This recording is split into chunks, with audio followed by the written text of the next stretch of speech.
করে দেখবে বৈদিক সভ্যতা ঠিক হরপ্পা সভ্যতার পতনের পরেই কিন্তু বৈদিক সভ্যতার সূচনা। এই বৈদিক সভ্যতা 1500 খ্রিস্টপূর্বাব্দ থেকে 1000, আমি আগে বলে নিচ্ছি, 1500 খ্রিস্টপূর্বাব্দ থেকে, যেটা আমাদের হরপ্পার পতন লাইন পেলাম, 1000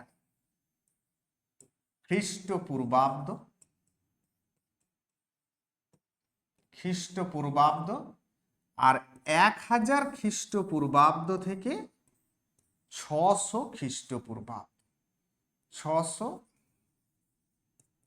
খ্রিস্টপূর্বাব্দ। এই দুটো বিষয়, একটাকে বলা হচ্ছে ঋগ্বৈদিক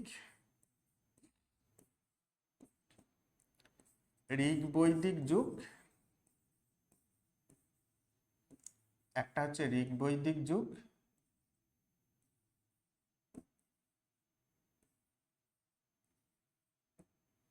আর একটা হচ্ছে পরবর্তী বৈদিক যুগ, আর একটা হচ্ছে পরবর্তী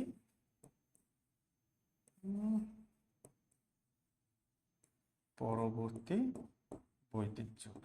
এই টাইম লাইনটা একটু মাথায় রাখবে, কারণ ঋগ্বৈদিক এবং পরবর্তী বৈদিক এই দুটো বিষয় খুব ইম্পর্টেন্ট। বারবার আমরা দেখেছি যে 1500 খ্রিস্টপূর্বাব্দ থেকে 1000, 1500-তে কার পতন হলো? হরপ্পা সভ্যতার পতন হলো।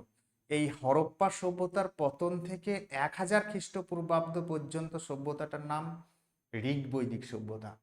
কেন? এই সময় ঋগ্বেদ রচিত হয়েছিল। আর 1000 থেকে 600 খ্রিস্টপূর্বাব্দ সময়কালটাকে বলছে পরবর্তী লেটার বৈদিক। ঠিক আছে, ক্লিয়ার? বৈদিক সভ্যতার সম্পর্কে আইডিয়া, একটা ম্যাপ দেখে নাও বৈদিক সভ্যতার, যেটা আমরা দেখছি। দেখো, আর্লি বৈদিক এবং লেটার বৈদিক।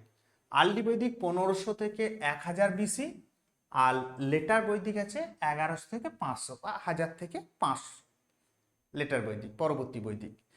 এই যে জায়গাটা দেখছো আর্লি বৈদিকের, এই জায়গাটা, ম্যাপটা একটু ফেটে গেছে, এই আর্লি বৈদিক এই রকম জায়গায়, এইখানেই আমরা সিন্ধুকে দেখেছিলাম না? এই ম্যাপটা দেখো, তাহলে ভালো করে বুঝতে পারবে। লেটার বৈদিক একটু বিস্তার হয়েছে লেটারে। এই জায়গাতেই আমরা সিন্ধুকে দেখেছিলাম না? সিন্ধু নদীকে কেন্দ্র করে, এটা সপ্ত সিন্ধু অঞ্চল, অর্থাৎ 7টা সিন্ধু নদী বেষ্টিত অঞ্চলে কেন্দ্র করে এই বৈদিক যুগ গড়ে উঠেছিল। তাহলে জায়গাটা কিন্তু একই, একটু বৈদিক যুগে এসে আর একটু বিস্তার হয়ে গেছে। কেন বিস্তার হয়েছে? হরপ্পা ছিল নগর, এরা আবার গ্রামীণ। বৈদিক সভ্যতা, এই বৈদিক সভ্যতা পর্যন্তই আমরা এতদিন পর্যন্ত, হরপ্পা আবিষ্কারের আগে পর্যন্ত আমরা জানতাম ভারতের সভ্যতার সূচনা বৈদিক সভ্যতা। কিন্তু 1921-22 সালে আবার হরপ্পা হলো, তখন আমরা জানলাম হরপ্পা। 1974 সালে আবার মেহেরগড় হলো, এখন জানছি মেহেরগড়। জানি না আরো কি সভ্যতা আবিষ্কার হবে, যাই হোক আমরা ওই সবে যাচ্ছি না।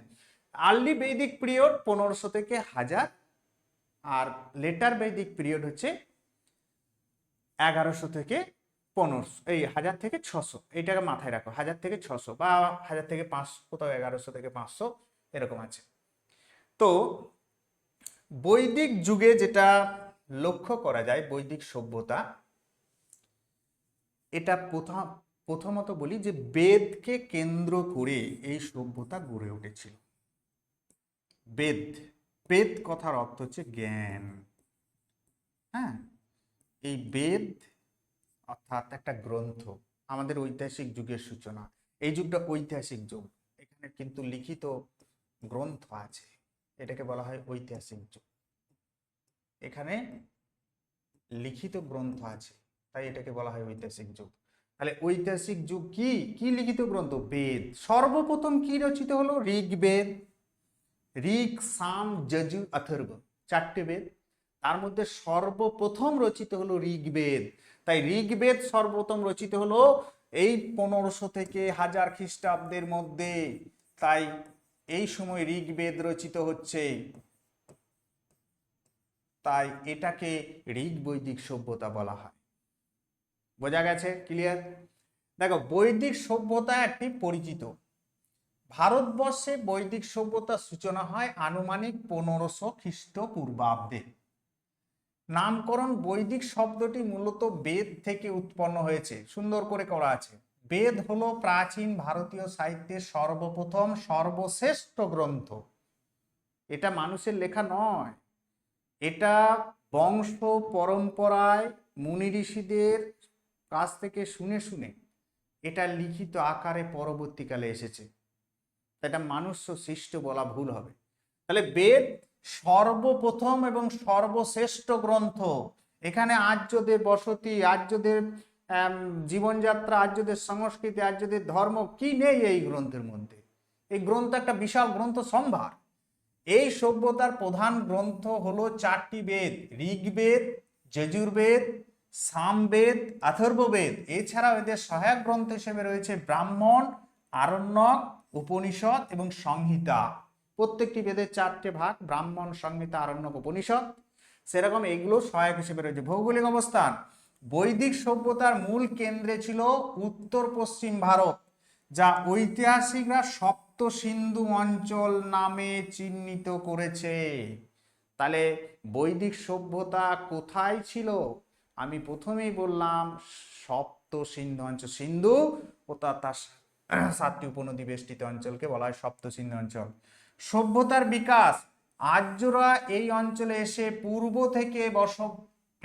থেকে বসবাসকারী অনার্যদের সাথে মিশে নতুন সভ্যতার বিকাশ ঘটিয়েছিল। সব আর্যরা, এই আর্য কারা আবার? এটা আবার স্যার কি বলছেন? আর্য, দেখো আমি কথাটা বলি যে এই আর্য বলে যাকে বলছি না, এই আর্য হচ্ছে একটা জাতি। আর্য বলতে বোঝায় সৎ বংশজাত ব্যক্তি। পরবর্তীকালে ঐতিহাসিকরা আবার এই নিয়ে ডিবেট করেছে যে আর্য কোনো জাতি নয়, এটা একটা ভাষার নাম। কোন ভাষা? সংস্কৃত, গেল্টিক, কেথিক, গ্রিক, ল্যাটিন ইত্যাদি ভাষায় যারা কথা বলেন তাদেরকে আর্য বলে অভিহিত করা হয়। যাই হোক, এই আর্যরাই কিন্তু আমাদের এই আর্য, এরা একটু সাদা চামড়ার। আর হরপ্পা, যেটাকে অনার্য, মানে হরপ্পা ধ্বংস হয়ে গেল মানে সবাই কি ধ্বংস হয়ে গেল নাকি? কিছু তো রয়েছে, তাদেরকে অনার্য।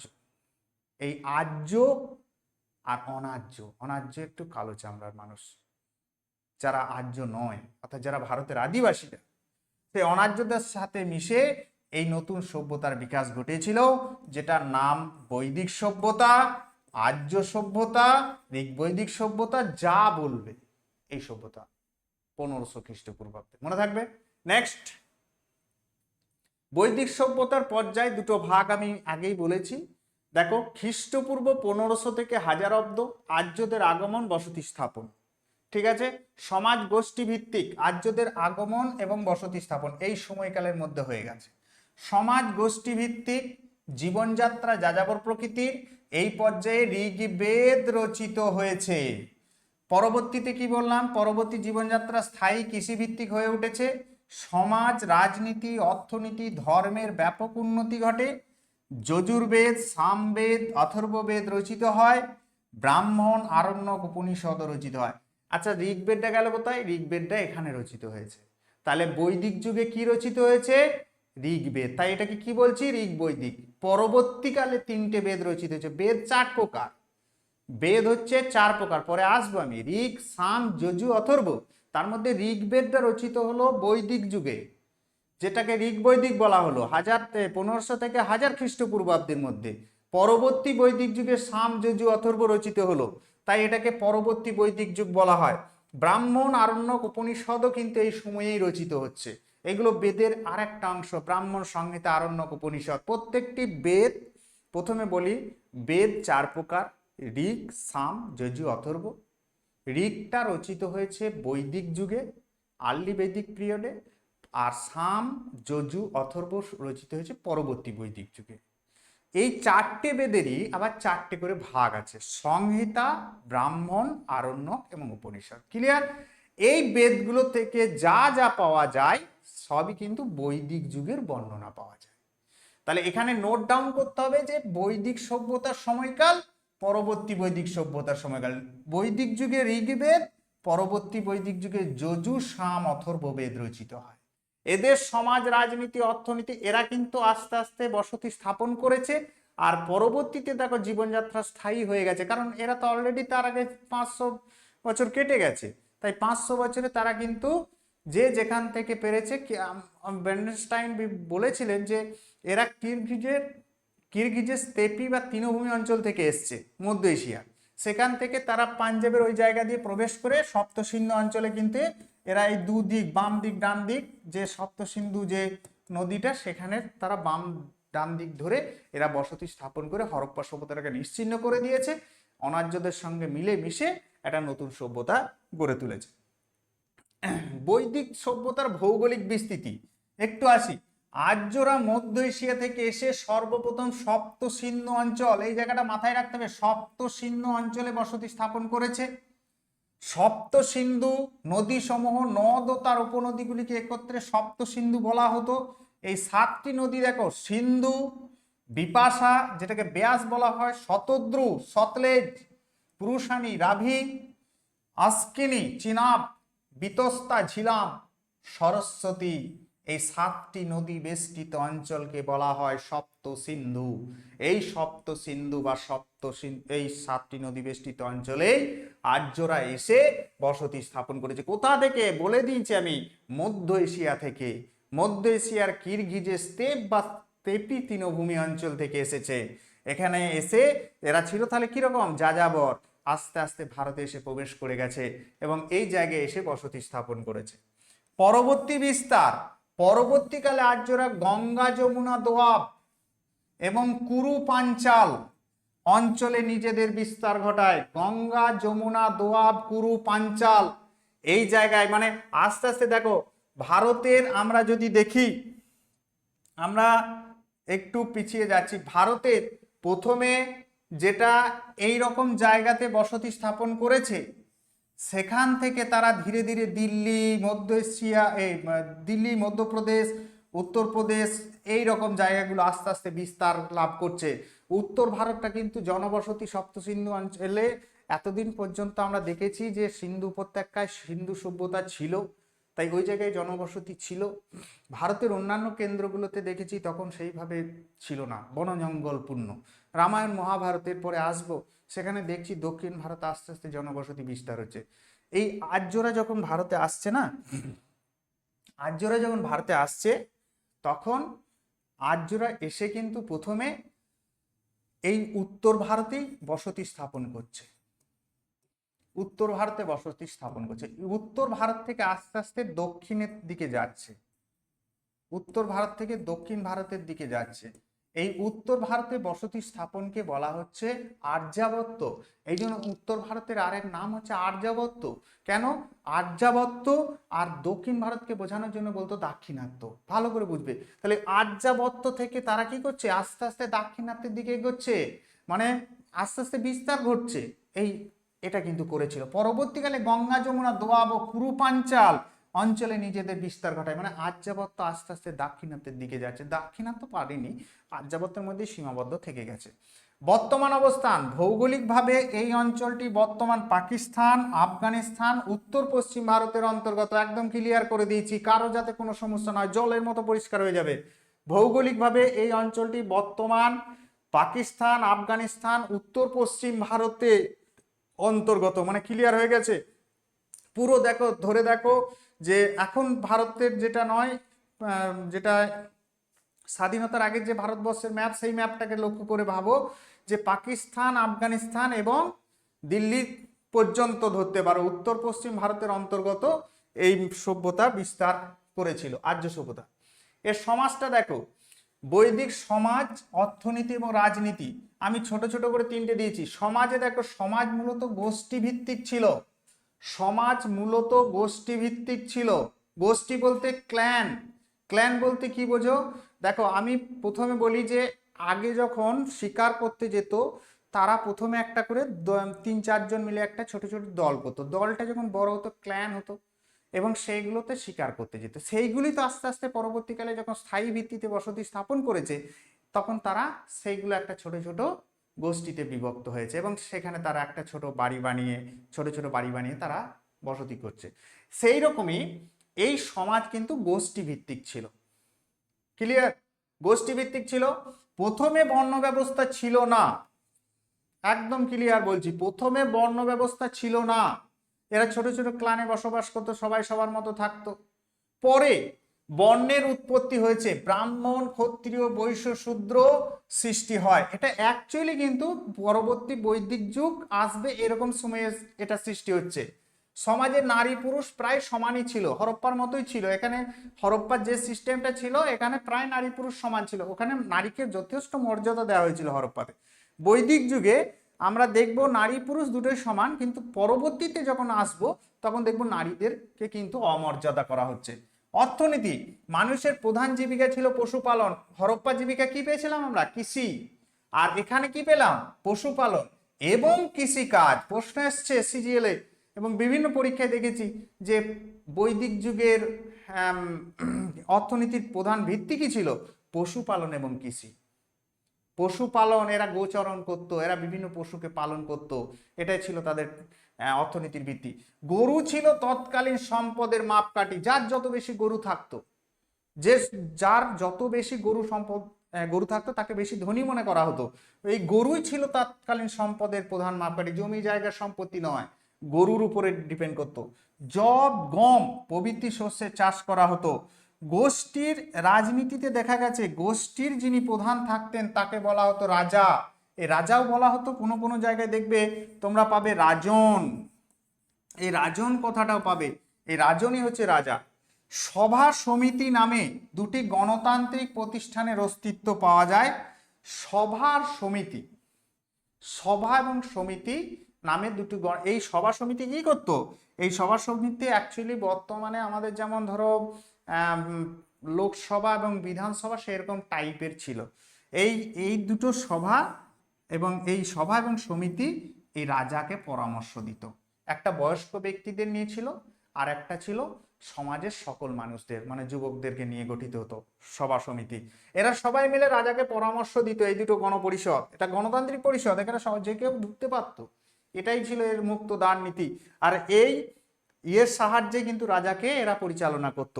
প্রতিষ্ঠানের যুদ্ধের সময় সেনানি নেতৃত্ব প্রদান করতেন। সেনানি, যুদ্ধের সময় সেনানি কিন্তু নেতৃত্ব প্রদান করত। এটা আমরা দেখেছি। সেই সময় যুদ্ধ বারবার আস্তে আস্তে মানুষের প্রতি লোভ, লালসা, সম্পত্তি, সাম্রাজ্য বিস্তার এগুলো আসছে, তো তাই যুদ্ধর ব্যাপারটা বৈদিক যুগ থেকে প্রায় শুরু হয়ে গেছে। তাই সেনানির অস্তিত্ব কিন্তু পেলাম, গৃহপতির অস্তিত্ব পেয়েছি, আমরা রাজনকে পেলাম, আমরা সভা সমিতি পেলাম। মানে বুঝতে পারছো, স্ট্রাকচার তৈরি হয়ে যাচ্ছে। হরপ্পাতে আমরা ওইসব প্রশাসনিক কিছু পাইনি। হরপ্পা সভ্যতাটা পুরোটা পেয়েছিলাম কেমন ধরনের, যেন একটা স্বচ্ছ, একটা নির্দ্বিধায় প্রকৃতির সৃষ্টি গড়ে ওঠা একটা নগর, এরকম ধরনের পেয়েছিলাম। কিন্তু বৈদিকে জটিলতা বাড়ছে আস্তে আস্তে। ধর্ম সংস্কৃতিতে আসি। উপাস্য দেবতা, প্রকৃতির বিভিন্ন শক্তিকে দেবতা হিসেবে পূজা করতো, সেটা তো আমরা দেখলাম হরপ্পারাও করেছে। এরাও প্রকৃতির বিভিন্ন দেবতাকে পূজা করছে। প্রধান দেবতা ছিলেন ইন্দ্র, অগ্নি, বরুণ, মিত্র, সোম এবং উষা প্রভৃতি। আমি আসছি এই দেবতাগুলোকে নিয়ে।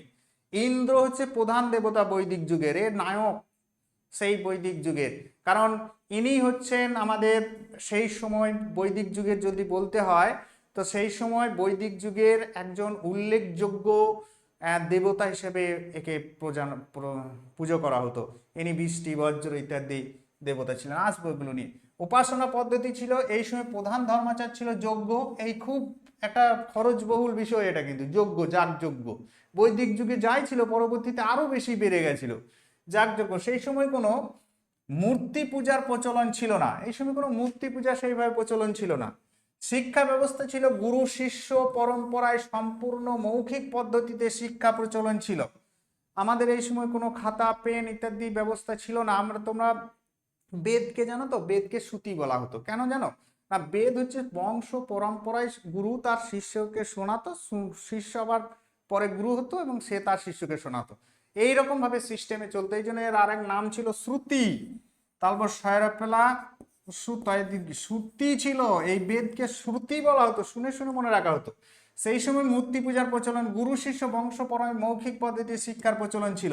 সাংস্কৃতিক বিকাশ দেখো, এই যুগে সঙ্গীত, আচ্ছা সামবেদের আমরা কথা পেলাম না, বৈদিক যুগে না পেলেও পরবর্তীতে তো আসবে। সাম হচ্ছে সং, গান অর্থাৎ সঙ্গীত, নৃত্য, কবিতা, চিকিৎসা, জ্যোতির্বিজ্ঞান, স্থাপত্য বিদ্যার উল্লেখযোগ্য বিকাশ ঘটে এই বৈদিক যুগে।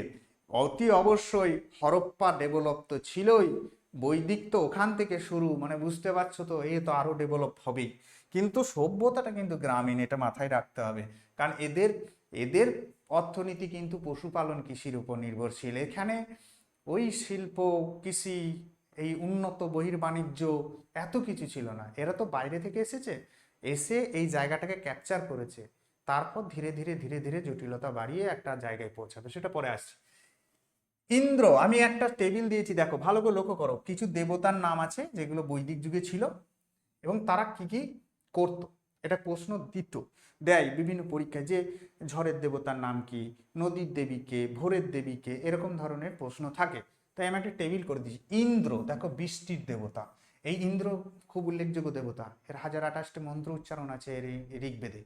এই ইন্দ্র বৃষ্টির দেবতা, ইনি বৃষ্টি না দিলে কিন্তু চাষাবাদ হবে না, তাই এনার প্রতি মানুষের একটা শ্রদ্ধা, ভালোবাসা, ভক্তি ছিল। সোম গাছের দেবতা, গাছই তো আমাদের মেন। এটা কিন্তু প্রাচীন যুগে মানুষের একটা বিরাট অবদান, যে প্রকৃতির বাইরে এরা কিন্তু যায়নি, প্রকৃতিই ছিল ওদের সব সম্পদ, প্রকৃতি সবকিছু। কারণ বন জঙ্গলে বসবাস করেই তো মানুষ আস্তে আস্তে এই নগরের আজকে এসে বন জঙ্গলকে ধ্বংস করছে। সোম হচ্ছে গাছের দেবতা। পৃথিবীর দেবতা, এর স্মরণ করতো। অগ্নি আগুনের দেবতা, এগুলো মনে রাখা সহজ আছে। পৃথিবীর অগ্নি, আগুন। মিত্র সূর্যের দেবতা। সরস্বতী, এই সরস্বতী নদীর দেবী, এখন আমাদের বিদ্যার দেবী হয়ে গেছে। এই সরস্বতী আগে প্রাচীন যুগে নদীর দেবী ছিল, নদীর দেবী হিসেবে সরস্বতীকে পূজা করত। মরুত ঝড়ের দেবতা। অরণ্যানী হচ্ছে বনের দেবী। পার্জন্য হচ্ছে বিবাহের দেবতা। আর বরুণ হচ্ছে জলের দেবতা। আর উষা হচ্ছে ভোরের দেবী। উষা মানে তোমরা সবাই মনে রাখতে পারবে যে আমরা ভোরকে উষা বলে থাকি, এই উষা হচ্ছে ভোরের দেবী। তাহলে মনে থাকবে, ইন্দ্র বৃষ্টির দেবতা, সোম গাছের দেবতা, পৃথিবীর দেবতা, অগ্নি আগুনের দেবতা, মিত্র সূর্যের দেবতা, সরস্বতী নদীর দেবী, মরুত ঝড়ের দেবতা, অরণ্যানী বনের দেবী, পার্জন্য বিবাহের দেবতা, বরুণ জলের দেবতা, উষা ভোরের দেবী। ক্লিয়ার? আমরা চারটে বেদ, এই চারটে বেদ ঋগ্বেদের মধ্যে শুধু বৈদিক যুগে শুধু আমাদের ঋগ্বেদ রচিত হয়েছে, এবং পরবর্তী বৈদিক যুগে আরো 3টে বেদ সংযোজন হয়েছে, যজুর্বেদ, সামবেদ, অথর্ববেদ। এই চারটে বেদ কি কি বিষয় ছিল, এটা খুব দরকার তোমাদের। বিভিন্ন বিষয়, 4টি বেদের প্রধান বিষয়বস্তু নিচের টেবিলের আকারে দেওয়া হলো, খুব ইম্পর্টেন্ট জায়গা এটা। দেখো, ঋগ্বেদ এখানে স্তোত্র, দেবতাদের উদ্দেশ্যে সূক্ত রচনা। যজুর্বেদ এটা যজ্ঞের মন্ত্র, ক্রিয়াকাণ্ড সম্পর্কিত বিষয়। সামবেদ সঙ্গীত সহকারে গীতমন্ত্র। আর অথর্ববেদ জাদু, টোনা, চিকিৎসা এবং দৈনন্দিন জীবনের মন্ত্র। খুব ইম্পর্টেন্ট জায়গা। যদি বলা হয় না যে সঙ্গীতের আকারে গীত কোন বেদে উল্লেখ রয়েছে, সামবেদে। সাম মানে কি সং, আমরা দেবতাকে স্মরণ করি কিসের সাহায্যে, সঙ্গীত, মন্ত্র কি করে উচ্চারণ করব, সেই সঙ্গীত আকারে গীত মন্ত্র সামবেদে রয়েছে। আচ্ছা, যজ্ঞের মন্ত্র যজুর্বেদ, যজ্ঞ যজুর্বেদ, মনে থাকবে, যজ্ঞের আকারে মন্ত্র, ক্রিয়াকাণ্ড সময় যজুর্বেদ। ঋগ্বেদ মানে স্তোত্র, দেবতার উদ্দেশ্যে সূক্ত রচনা। অথর্ববেদে বিভিন্ন রকমের জাদু, টোনা ইত্যাদি করা হতো, এইগুলো অথর্ববেদে রয়েছে। ব্রাহ্মণ, আরণ্যক, উপনিষদ, সংহিতা, এই গ্রন্থগুলি মূলত যজ্ঞের ব্যাখ্যা, জীবন দর্শন, ব্রহ্মের জ্ঞান সম্পর্কিত বিষয়। এই দুটো বিষয়, একটা সংহিতা বেদ, একটা ব্রাহ্মণ, আরণ্যক, উপনিষদ। কারণ আমি প্রথমেই আবার বলছি, বেদ 4 ভাগে বিভক্ত, ঋক, সাম, যজু, অথর্ব। প্রত্যেকটি বেদের আবার 4টে ভাগ, সংহিতা, ব্রাহ্মণ, আরণ্যক, উপনিষদ। ক্লিয়ার? নেক্সটে চলো, পরবর্তী বৈদিক যুগ। বৈদিক যুগে আমি সমাজ দেখলাম, অর্থনীতি দেখলাম। বৈদিক যুগে কিন্তু সমাজ, নারী পুরুষ উভয়ের সমান অধিকার রয়েছে। এই যুগের সমাজ আমরা রাজন বলে একজনকে পেলাম, যিনি সভা সমিতি ইত্যাদির সাহায্যে পরামর্শ নিয়ে প্রশাসন চালাতো। তবে বৈদিক যুগের শেষ দিকে আমাদের সমাজ 4টি শ্রেণীতে বিভক্ত হয়, ব্রাহ্মণ, ক্ষত্রিয়, বৈশ্য, শূদ্র। কিন্তু এই ব্রাহ্মণ ক্ষত্রিয় বৈশ্য শূদ্র পরবর্তী বৈদিক যুগে কিন্তু কঠোরতা হচ্ছে কর্মের ভিত্তিতে। বেশ, পরবর্তীটা দেখি। পরবর্তী বৈদিক যুগ সময়কাল আগেই বলেছি 1000 থেকে 600 খ্রিস্টপূর্বাব্দ। অপর নাম হচ্ছে উত্তর বৈদিক যুগ বা পরবর্তী বৈদিক যুগ। নামকরণের কারণ না, এই যুগের গ্রন্থ সংহিতা পর্বে পরে রচিত, সংহিতা পর্বের পরে রচিত হওয়ায় একে পরবর্তী বৈদিক যুগ বলা হয়। আমি বারবার বলছি যে বেদ, ঋগ্বেদ, সাম, যজু, অথর্ব এবং সংহিতা, ব্রাহ্মণ, আরণ্যক, উপনিষদ এইগুলো রচিত হচ্ছে পরবর্তী বৈদিক যুগে, অর্থাৎ 1000 থেকে 600 খ্রিস্টপূর্বাব্দের মধ্যে রচিত হচ্ছে বলে এই এই যুগটাকে বলছি পরবর্তী বৈদিক যুগ। প্রধান সাহিত্য রয়েছে ব্রাহ্মণ, আরণ্যক, উপনিষদ। উল্লেখযোগ্য ব্রাহ্মণ, শতপথ, তৈতরেয়, কৌশিতকী। উল্লেখযোগ্য উপনিষদ হলে বৃহদারণ্যক, ছান্দোগ্য, কৌশতকী, তৈতরেয় প্রভৃতি। এইগুলো তোমাদের এতটা ইম্পর্টেন্স না, কিন্তু বেদ 4টে ভাগ, বেদের প্রত্যেকটি বেদের আবার 4টি করে ভাগ আছে। প্রথমে বৈদিক সাহিত্য একটা বিরাট বড় সাহিত্য, সেটা পরে দেখছি। নেক্সট স্লাইডে যাই। অর্থনৈতিক জীবন। পরবর্তী বৈদিক যুগের অর্থনীতি পুরো কৃষিকাজে চলে আসবে। বৈদিক যুগের অর্থনীতি আমরা পেলাম পশুপালন, কৃষিকাজ। পরবর্তী বৈদিক যুগের অর্থনীতিটা সম্পূর্ণ চলে এলো কিন্তু কৃষিকাজে। নতুন আবিষ্কার, লোহার ব্যবহার শুরু হয়। লোহা কিন্তু এরা এনেছিল, আমি বারবার বলছি, মধ্য এশিয়ার কিরগিজের স্টেপি তৃণভূমি অঞ্চল থেকে যে আর্য জাতিটা ভারতে ঢুকছে তারা সঙ্গে করে কিন্তু লোহা নিয়ে এসছিল। তাই লোহার ব্যবহার এই সময় বৃদ্ধি পায়। লোহার ব্যবহার বৃদ্ধি পাওয়া মানেই মনে রাখবে কৃষি কিন্তু ডেভেলপ হচ্ছে। খুব ইম্পর্টেন্ট জায়গা, লোহা যখনই আমাদের ভারতে ঢুকে গেল তখনই কিন্তু কৃষি কাজটা ডেভেলপ হবে। কারণ লোহার লাঙল তৈরি হয়ে গেছে, লোহার লাঙলের ফলা দিয়ে জমি কর্ষণ করা হচ্ছে, উর্বর মাটি পাওয়া যাচ্ছে, কৃষিকাজের একটা চেঞ্জ আসবে। পশুপালন, গরু, ঘোড়া, ভেড়া, ছাগল ইত্যাদি পালন করা হতো। বাণিজ্য বসতি, বাণিজ্যের প্রধান প্রসার ঘটে, গঙ্গা যমুনা নদীর আহ্বায়িকা জনবসতি বৃদ্ধি পায়। শিল্পের বিকাশ, কারুশিল্প, ধাতু শিল্পের উন্নতি হয়। অর্থনীতি, কৃষিতে অতিরিক্ত উৎপাদনের ফলে সম্পদের সঞ্চয় শুরু হয়। ভাবো, মারাত্মক জায়গা পরবর্তী বৈদিক যুগটা।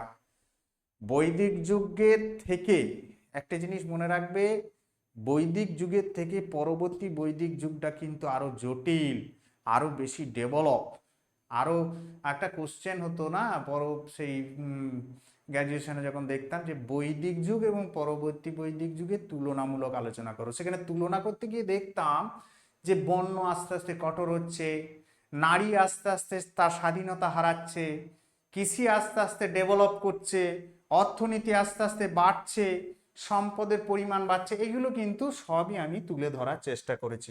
তাহলে পেশা কৃষিকাজ হলো, নতুন আবিষ্কার লোহা হলো, পশুপালন গরু, ভেড়া, ছাগল ইত্যাদি, যেটা আমরা হরপ্পাতেও দেখলাম। এখানে ঘোড়াটা আবার নতুন করে ইনক্লুডিং হয়েছে, কিন্তু ঘোড়া পরবর্তী বৈদিক কেন, বৈদিকেও রয়েছে ঘোড়া। বাণিজ্য বসতি প্রসার ঘটবে, গঙ্গা যমুনা নদী আহ্বায়িকা জনবসতি বৃদ্ধি পাবে। শিল্পের বিকাশ, কারুশিল্প, ধাতু শিল্পের উন্নতি হবে। অর্থনীতি, কৃষিতে অতিরিক্ত উৎপাদনের ফলে সম্পদের সঞ্চয় শুরু হবে। নেক্সটে চলো, সামাজিক জীবন। সামাজিক জীবনে যেটা লক্ষ্য করা যাচ্ছে, বর্ণ ব্যবস্থা, সমাজে বর্ণ ব্যবস্থা অত্যন্ত সুদৃঢ় হলো। আর ব্রাহ্মণ, ক্ষত্রিয়, বৈশ্য, শূদ্র এই 4টি বর্ণের সুস্পষ্ট বিভাজন ঘটল। ব্রাহ্মণ, ক্ষত্রিয়, বৈশ্য, শূদ্র এই 4টি যে বর্ণ, এই 4টি বর্ণের বিভাজন কিন্তু সুস্পষ্ট হয়ে গেল। ব্রাহ্মণদের আধিপত্য, সমাজে ব্রাহ্মণদের মর্যাদা ছিল সর্বোচ্চ। এই ব্যক্তিটার হচ্ছে সর্বোচ্চ মর্যাদা। ক্ষত্রিয়রা যুদ্ধ করত, আমি আসবো এটা নিয়ে। বৈশ্যরা এখানে আছে টেবিলটা, বৈশ্যরা ব্যবসা বাণিজ্য করত, শূদ্ররা এই 3টে বর্ণের সেবা করতো, এরকম ধরনের। বেশ, ধর্মীয় আচার কি ছিল? যজ্ঞের আড়ম্বর, আমি বারবার বলছি এই বৈদিক থেকে এটা শুরু হয়েছে, পরবর্তী বৈদিক যুগে আরো বিষয় হয়ে কঠোর হয়ে গেছে।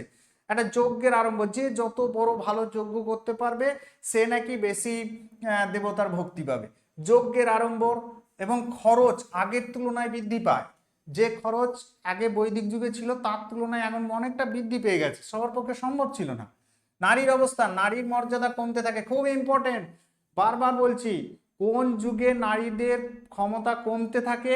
সেটা হচ্ছে পরবর্তী বৈদিক যুগে নারীর মর্যাদা কমতে থাকে। তারা ধীরে ধীরে বিভিন্ন ধর্মীয় ও সামাজিক কাজে অংশগ্রহণের সুযোগ হারায়। এরা ধীরে ধীরে কিন্তু এই বিভিন্ন রকম ধর্মীয় সামাজিক কাজে তারা অংশগ্রহণের সুযোগ হারাচ্ছে। এরা নারী মানে একটা অবহেলিত, নারী মানে একটা সমাজের শুধুমাত্র সন্তান উৎপাদনের বস্তু হিসেবে ধরে নিচ্ছে। এই সময় তারা কিন্তু এই ধর্মীয় অনুষ্ঠানে নারীদেরকে আর সুযোগ দিচ্ছে না। 4টি বর্ণ এবং তাদের নির্ধারিত কর্ম, এই যে টেবিলটা ভালো করে লক্ষ্য করো। ব্রাহ্মণ অধ্যয়ন করবে, অধ্যাপন করবে, যজ্ঞ করবে ও করোনা যজ্ঞ করা ও করানোর দান গ্রহণ করবে। যে যজ্ঞ করলে যে দান টান দেবে এগুলো গ্রহণ করবে। ক্ষত্রিয় কি করবে? শাসন করবে, যুদ্ধে অংশগ্রহণ করবে, প্রজাদের রক্ষা করবে, দান করবে। বৈশ্যরা কি করবে? কৃষি করবে, কৃষিকাজ করবে, পশুপালন করবে, বাণিজ্য করবে, অর্থ ঋণ করবে, দান করবে। আর শূদ্ররা কি করবে? এই 3টে বর্ণের সেবা করবে। তাহলে ব্রাহ্মণ, ক্ষত্রিয়, বৈশ্য এই 3টে যেটুকুর মর্যাদা ছিল, শূদ্রদের মর্যাদা একেবারেই ছিল না। সব থেকে উল্লেখযোগ্য এই যুগে বর্ণ ব্যবস্থা ছিল। বর্ণ ব্যবস্থা অর্থাৎ ব্রাহ্মণ, ক্ষত্রিয়, বৈশ্য, শূদ্র 3টের যদিও সমাজে মর্যাদা ছিল, শূদ্রদের অবস্থা কিন্তু খুব খারাপ ছিল। এদের এই 3টে বর্ণের সেবা করা। অ্যাকচুয়ালি মেগাস্থিনিস তার ইন্ডিকা গ্রন্থে দাসদের উল্লেখ লেখেননি যে আমাদের ভারতে দাস ছিল না, সত্যি ছিল না, তার প্রমাণও নেই। কিন্তু ওই শূদ্রদের অবস্থাটা একবারে ওর মতো পর্যায়ে নেমেছিল বলা যেতে পারে। রাজনৈতিক জীবন ভালো করে দেখো। রাষ্ট্রের উদ্ভব জন থেকে রাষ্ট্রে রূপান্তর হয়। এই জন থেকে পরে আমি আসবো নেক্সট ক্লাসে জনপদ নিয়ে। জন থেকে রাষ্ট্রে রূপান্তর হয়। এই জন হচ্ছে আমরা যেটাকে বলি না জেলা, আমরা জেলা বলি, সেই জেলা, হ্যাঁ জেলা। এই জেলা হচ্ছে কতগুলো মহকুমা নিয়ে গঠিত, তো মহকুমা নিয়ে গঠিত ছিল এখনকার সিস্টেমে। আবার এই কতগুলো জেলা নিয়ে একটা রাজ্য, এই জেলাটা হচ্ছে অ্যাকচুয়ালি জন। এই জেলাটা আবার যখন রাজ্য হবে তখন সেটা মহাজনপদ হবে। মহাজনপদ সেটা আমি নেক্সটে আসবো। তো এই জন থেকে রাষ্ট্রে রূপান্তরিত ঘটছে। মহাজনপদ সৃষ্টি, ছোট ছোট জনপদগুলো মিলে বৃহৎ জনপদ বা মহাজনপদ গড়ে উঠছে। মহানদী, মহানায়ক বলি না, এই যে মহা কথাগুলোকে বারবার উল্লেখ করি, মানে সেটা কিন্তু যেটা ছিল সেটা থেকে আরো বেশি মহা, সেই জন্য এটা মহা। রাজতন্ত্র প্রথা আরো সুদৃঢ়, আরো সুসংবদ্ধ হয়। ক্ষমতা হ্রাস, সভা ও সমিতির মতো প্রতিষ্ঠানগুলোর গুরুত্ব কমতে থাকে। যেটা আমরা বৈদিক যুগে দেখলাম যে রাজাকে এরা সাহায্য করতো কারা? সভা এবং সমিতি। সেই সভা সমিতির মতো প্রতিষ্ঠানগুলোর গুরুত্ব কমতে থাকে। কর ব্যবস্থা, নিয়মিত কর আদায় প্রথা চালু হয়। এইবার কিন্তু কর দিতে হবে আমার রাজ্যে থাকতে গেলে। পরবর্তী বৈদিক যুগে আমার রাজ্যে বসবাস করছো, আমি তোমাকে দেখভাল করছি, তার জন্য একটা কর প্রদান করতে হবে। সেই কর প্রথা কিন্তু চালু হয়ে গেছে। এটা একবার কোশ্চেনে দিয়েছিল যে কর ব্যবস্থা কোন যুগে প্রথম চালু হয়? এটা পরবর্তী বৈদিক যুগে। এই যুগে অনেক কিছু হয় পরবর্তী বৈদিক যুগ, মানে আজকের যে সিস্টেমগুলো দেখছো তার সবই কিন্তু প্রায় সূচনা বলা যেতে পারে। সেনাবাহিনী, সামরিক সেনাবাহিনী সুসংগঠিত এবং শক্তিশালী হয়। সুসংগঠিত এবং শক্তিশালী সেনাবাহিনীও কিন্তু এই যুগে দেখতে পাই। তাহলে মোটামুটি এখান থেকে আমরা পেলাম রাজনৈতিক জীবনে জন থেকে আস্তে আস্তে রাষ্ট্র তৈরি হয়ে যাচ্ছে। মহাজনপদ, কতগুলো জনপদ মিলে মহাজনপদ গড়ে উঠছে। রাজতন্ত্র প্রথা আরো সুসংবদ্ধ হচ্ছে। সভা সমিতির মতো প্রতিষ্ঠানগুলো গুরুত্ব কমে যাচ্ছে। নিয়মিত কর ব্যবস্থা সৃষ্টি হচ্ছে। সেনাবাহিনী সুসংগঠিত হচ্ছে। ধর্মীয় জীবনে আমি বারবার বলছি যজ্ঞ কেন্দ্রিক আচারের বিস্তার ঘটে। এই সময় দেখো এইগুলো প্রশ্ন হয়। অশ্বমেধ, রাজসূয় ও বাজপেয় মতো বৃহৎ যজ্ঞের প্রচলন, যেগুলো রাজারা করত। অশ্বমেধ যজ্ঞ করে নিজেকে বিখ্যাত করত, রাজসূয় যজ্ঞ করত। একটা ঘোড়াকে ছেড়ে দিয়ে তারা বিভিন্ন রাজ্যে ঘুরে আসতে, এটা অশ্বমেধ যজ্ঞ হতো। এই ধরনের যজ্ঞগুলো কিন্তু এই পরবর্তী বৈদিক যুগে একটা বৃহৎ খরচাবহুল, একটা ব্যয়বহুল যজ্ঞ, সেগুলো প্রচলন হয়, তার বিস্তারও ঘটে। পুরোহিতদের প্রভাব, সমাজে পুরোহিতদের প্রাধান্য খুব ইম্পর্টেন্ট। পুরোহিতদের প্রাধান্য, যজ্ঞের আড়ম্বর, পুরোহিতদের প্রাধান্য, যজ্ঞের আড়ম্বর কিন্তু বৃদ্ধি পায়। নতুন চিন্তাধারা, কর্মকাণ্ডের পরিবর্তে জ্ঞান কাণ্ডের সূচনা এবং এক ঈশ্বর বা ব্রহ্মের চিন্তা বিকশিত হয়। আস্তে আস্তে দেখো এই সময় পরবর্তী বৈদিক যুগটাতে ধীরে ধীরে কিন্তু আমরা যত মুনি ঋষি ইত্যাদি দেখেছি যেগুলো বৈদিক যুগ থেকে সূচনা ঘটছে পরবর্তী বৈদিক যুগে, সেই রকম কিন্তু আস্তে আস্তে আমরা বারবার বলছি যে এক ঈশ্বর ব্রহ্মচিন্তার বিকাশ ঘটাচ্ছে। এটা তো স্বাভাবিক কাজ নয়। একজনকে দীর্ঘদিন ধরে এর জন্য তপস্যা করতে হয়, ঈশ্বরের সঙ্গে নিজের আত্মা পরমাত্মার মিলন ঘটাতে হয়। সেই সূচনা কিন্তু পরবর্তী বৈদিক যুগে হচ্ছে। উপনিষদের প্রভাব, উপনিষদে ব্রহ্ম, আত্মা, মোক্ষ এবং পুনর্জন্মের ধারণার ব্যাপক বিকাশ ঘটে। ব্রহ্ম, আত্মা, মোক্ষ এবং পুনর্জন্মের এই পুনর্জন্ম ধারণার জন্য কিন্তু বুদ্ধদেব মহাবীর আসবেন, গৌতম বুদ্ধ মহাবীর আসবেন, বলছে আমরা এই জন্মে যদি কর্ম করি ভালো, পরের জন্মে সুখ ভোগ করব। এই রকম ধারণা, পুনর্জন্মের ধারণা, আমরা যদি এই জন্মে খারাপ করি পরের জন্মে তার কষ্ট ফল ভোগ করবে, এইরকম একটা ধারণা যেটা গৌতম বুদ্ধের মহাবীর এসে সেটার উৎখাত করবে। উপনিষদের মূল ভাবনা আছে ব্রহ্মই হলো সর্বোচ্চ সত্য, আত্মা ব্রহ্ম এক এবং অভিন্ন, সত্য জ্ঞান তপস্যার মাধ্যমে মোক্ষ লাভ করা সম্ভব।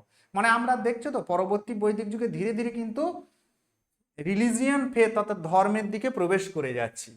এবং সব থেকে যেটা বিষয় হচ্ছে যে আমরা যখন ধর্মের দিকে প্রবেশ করে যাচ্ছি তখন এরপরে একটা ধর্ম ভাব ভারতবর্ষে একটা ধর্ম একটা বিষয় কিন্তু ভারতবর্ষে ছড়িয়ে পড়ছে। আর চারিদিকে ধর্মের প্রভাবও লক্ষ্য। সাহিত্যের সৃষ্টি, রচিত সাহিত্য এই যুগের সংহিতা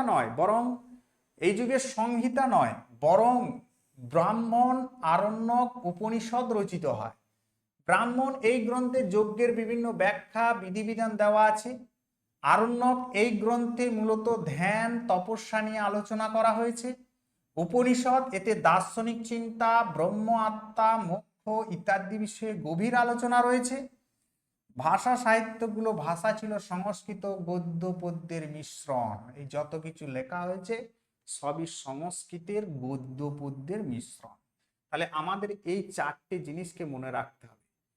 সেটা হচ্ছে ব্রাহ্মণ গ্রন্থে যজ্ঞের বিভিন্ন ব্যাখ্যা বিধিনিধান, আরণ্যক গ্রন্থে ধ্যান তপস্যা, উপনিষদে দার্শনিক তত্ত্ব, আর সংহিতা আরণ্যক উপনিষদে এই বিষয়গুলো রচিত হয়েছে। এই যুগে আর্য সমাজ একটি স্থায়ী পরিবর্তন আসছে। এই যুগে মানুষের অর্থনীতি, সমাজ, রাজনীতি, ধর্মীয় চিন্তার ব্যাপক বিকাশ ঘটছে। উপনিষদের মাধ্যমে মূলত ভারতীয় দর্শনের মূল ভিত্তি স্থাপিত হচ্ছে উপনিষদের মাধ্যমে। নেক্সটে আসি যে এই যে আমরা বৈদিক সাহিত্যটাকে পেলাম, সেই বৈদিক সাহিত্যটা মূলত আমরা পুরো ডিটেলসটা পরবর্তী বৈদিক যুগে কিন্তু কঠোর হতে হতে শেষের দিকে গেল। বৈদিক সাহিত্য মূলত দুটি ভাগে বিভক্ত রয়েছে, একটা শ্রুতি এবং স্মৃতি। শ্রুতি বেদ 4 প্রকার, ঋক, সাম, যজুঃ, অথর্ব আমরা পেয়েছি। শ্রুতিতে এগুলো তোমাদের সেইভাবে দেবে না, শ্রুতি এবং স্মৃতিতে দেখো রয়েছে 6টি, যথা শিক্ষা, ছন্দ, ব্যাকরণ, নিরুক্ত, জ্যোতিষ এবং কল্প। ক্লিয়ার? শিক্ষা,